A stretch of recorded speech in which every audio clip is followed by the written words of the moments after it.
coming back to Putin, the country is clearly very satisfied. They're not running about tearing each other's throats apart. They seem very happy.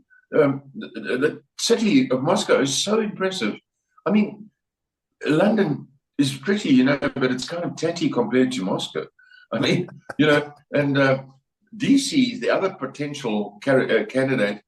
It's all right. It's not bad. But DC doesn't measure up anywhere near Moscow. No way does DC measure up to Moscow. Yeah. And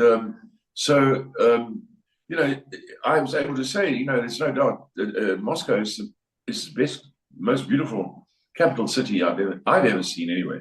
It's stunning. Well, what I loved is on the subways, they even had chandeliers when I was there. Yes. Yes. And everything's so clean. Yes. And they high pressure hose the sidewalks.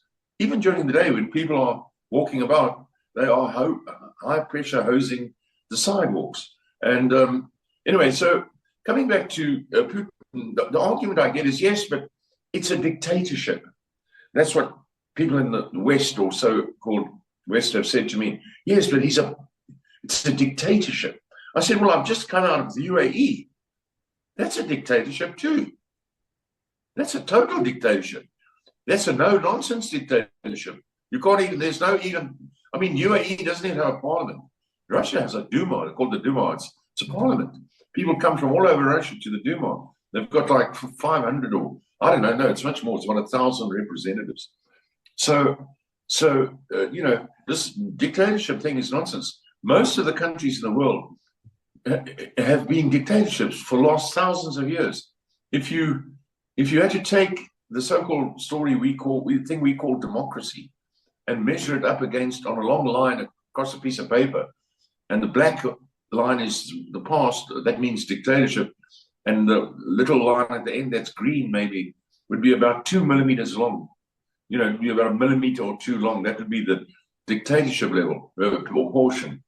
No, the world has, unfortunately or fortunately, I don't know, been operated by dictatorships. We live in a country now in South Africa where the mass majority is black, and they vote for. So we live in an ethnic dictatorship.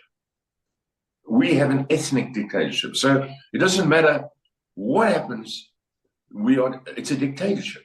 There's no, the only possible argument against a dictatorship that among the leaders in the one group, they squabble with each other to who's going to be in charge. So I suppose you could say the same applies in Russia. They also have a leadership struggle. And but in the UAE, for example, there is absolutely none. And Saudi Arabia, for that matter, there's no leadership struggle. I mean, if you object in the UAE or Saudi Arabia, I think the most pleasant alternative will be you are ejected from the country. You are removed from the country.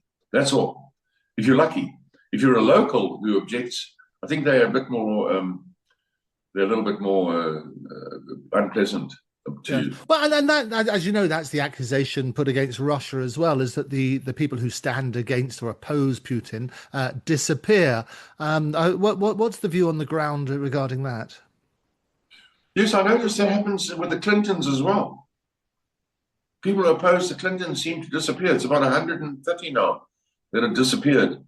So, and at the moment we're right in the middle of one who disappeared that everybody knows is either still alive or he wasn't murdered. I mean, he didn't commit suicide. I beg pardon, rephrase that. We sit in the middle of a situation now of someone who, is still alive, that's Epstein, or he was murdered.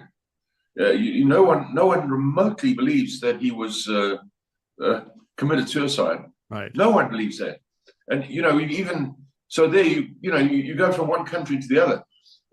I think I've read vaguely they accused Putin of, it wouldn't be Putin, it would be the government of Russia of dispensing with their enemies in this and that way. I mean, it's unfortunately, as I've tried to warn my son Elon, that's what politics is about.